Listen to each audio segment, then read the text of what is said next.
বিদেশি এই ফুল বাগেরহাটের মাটির গণ্ডি পেরিয়ে ছড়িয়ে পড়বে দেশের বিভিন্ন স্থানে, এমনটাই প্রত্যাশা জানিয়েছে এখানকার উদ্যোক্তা। এই ফুলগুলা আপনার ঢাকার বাজারে পাইকারি ১০০ থেকে ১২০ টাকা বিক্রি হচ্ছে এবং খুচরা পর্যায়ে ৩০০ থেকে ৩৫০ টাকা বিক্রি হচ্ছে। বাংলাদেশের তাপমাত্রায় যেহেতু জলবায়ু তাপমাত্রায় যেহেতু ভালো এটার রেজাল্ট পাওয়া গেছে, মানে সফল চাষ, সেহেতু মনে হচ্ছে যে বাংলাদেশে এটা বাণিজ্যিকভাবে চাষাবাদ বাড়ানো যেতে পারে এবং এটার যেহেতু ভালো একটা মার্কেট ডিমান্ড আছে, এটা নতুন একটা লাভজনক ফসল হিসেবে এটা কৃষকরা নিতে পারে। বেগুনের চারা কিনতে আসছে এই নার্সারিতে, এখানে এসে দেখি একটা বিদেশি ফুল, ফুলটা দেখে আমার খুব ভালো লাগছে, বাগেরহাটে এই প্রথম দেখলাম।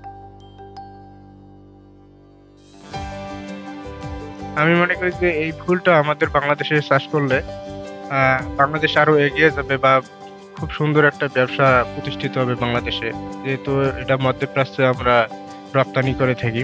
এই ফুলটা আমাদের বাংলাদেশে যেভাবে সুন্দর একটা ফুল তৈরি হবে, আসলে খুব ভালো লাগছে আমাকে নিজেকে দেখে বা নিজের হাতেই রোপণ করে নিজেকে আনন্দিত মনে হইতেছে।